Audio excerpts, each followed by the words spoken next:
Hello दोस्तों, welcome to Neeraj 5G। मैं हूं नीरज और आज के इस वीडियो में अपन सरहिंद के युद्ध के बारे में समझेंगे। ठीक है, तो पिछले वीडियो में हमने कन्नौज के युद्ध को समझा था, जिसमें हुमायूं शेर शाह सूरी के द्वारा पराजित होकर भारत छोड़कर भाग गया था।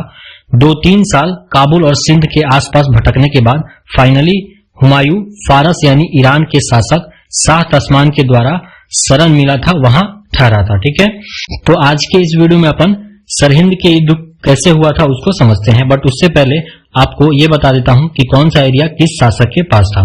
दोस्तों, बंगाल से लेकर लाहौर तक का ये पूरा इलाका सूरी डायनेस्टी के अंडर में था।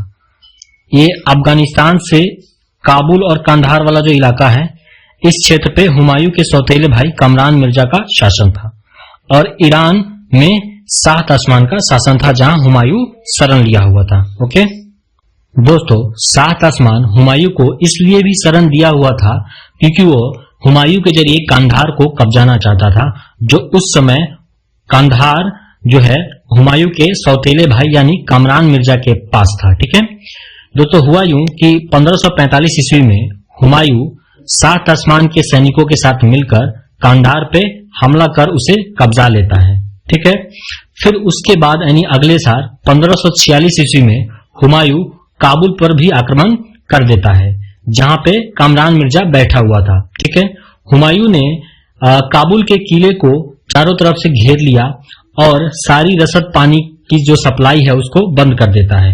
अंततः कमरान मिर्जा अपनी जान बचाकर किले को छोड़कर भाग गया और काबुल पर हुमायूं का कब्जा हो गया। इधर बात करें दोस्तों, 1545 में शेर शाह की मृत्यु हो गई थी। शेर शाह के बाद उसका बेटा यानी इस्लाम शाह सूरी गद्दी पर बैठा था। तो 1547 में कमरान मिर्जा इस्लाम शाह के पास पहुंचता है मदद के लिए, पर इस्लाम शाह से कमरान मिर्जा को कोई मदद न मिली। वापस आने के बाद हुमायूं की सेना ने कमरान मिर्जा को गिरफ्तार कर लिया और उसकी आंखें निकालकर मक्का भेज दिया। अब पूरे कंधार से काबुल तक हुमायूं का कब्जा हो गया था। दोस्तों, इधर 1554 में इस्लाम शाह सूरी की भी मृत्यु हो गई। इस्लाम शाह की मृत्यु के बाद सूरी साम्राज्य एक गृह युद्ध से कमजोर पड़ने लगा था, जहां सिंहासन के विभिन्न दावेदार वर्चस्व के लिए एक दूसरे से लड़े रहे थे। दोस्तों, 1555 में सूरी डायनेस्टी के सिंहासन ने 2 बार अपना सम्राट बदला।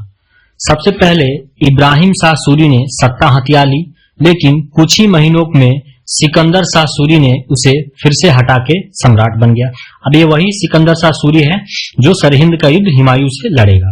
ओके दोस्तों, हुमायूं इस्लाम शाह सूरी की मृत्यु की खबर सुनने के बाद पुनः भारत पर आक्रमण करने के लिए अपनी सेनाएं इकट्ठा करने लगा।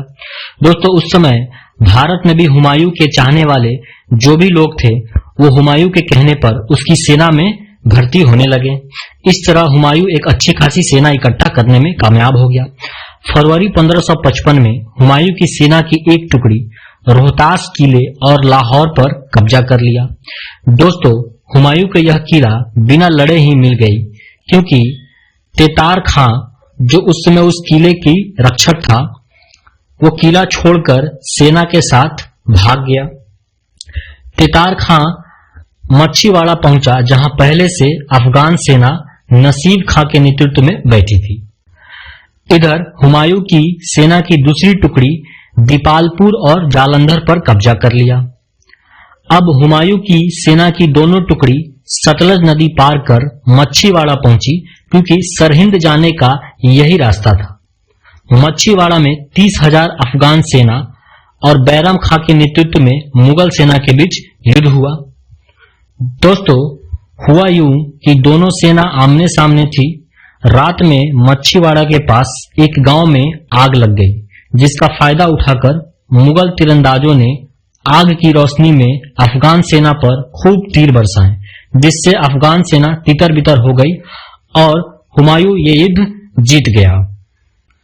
इसके बाद हुमायूं अपनी सेना लेकर सरहिंद की ओर आगे बढ़ा और इधर मच्छीवाड़ा की युद्ध की खबर सुनकर सिकंदर शाह सूरी भी अपनी 80,000 की सेना लेकर सरहिंद पहुंचा। 22 जून 1555 को दोनों सेनाओं के बीच जमकर युद्ध हुआ, पर बैरम खां के नेतृत्व में मुगल सेना डटकर लड़ी। और सिकंदर शाह को उत्तरी पंजाब के शिवालिक पहाड़ियों तक पीछे हटने पर मजबूर कर दिया। इस तरह दोस्तों मुगल सेना विजयी हुई और हुमायूं का दिल्ली आगमन हुआ। लेकिन इस बार हुमायूं 6 माह तक ही शासन कर पाया। दोस्तों दीन पनाह नगर के किले में स्थित एक अष्टकोणीय इमारत है जिसको शेर मंडल के नाम से जाना जाता था, क्योंकि इसे शेर शाह के शासन में बनाया गया था, जिसको हुमायूं ने अपनी लाइब्रेरी बना रखी थी। अंततः शेर शाह के शासन में बनी शेर मंडल की सीढ़ियों से गिरकर 20 जनवरी 1556 को हुमायूं की मृत्यु हो जाती है। दोस्तों अब इसे एक संयोग माने या कुछ और, क्योंकि जिस शेर शाह सूरी के कारण हुमायूं को 15 वर्ष तक निर्वासन की जिंदगी बितानी पड़ी थी, अंत में उसी शेर शाह के शासन में बनी सीढ़ियों के द्वारा उसकी मृत्यु हो जाती है। तो ये था दोस्तों आज का वीडियो। आई होप आपको पसंद आया होगा। दोस्तों ऐसे ही बैटल से रिलेटेड वीडियो आपको इस चैनल पे मिलते रहेंगे, so please do subscribe my YouTube channel. Thanks for watching. जय हिंद।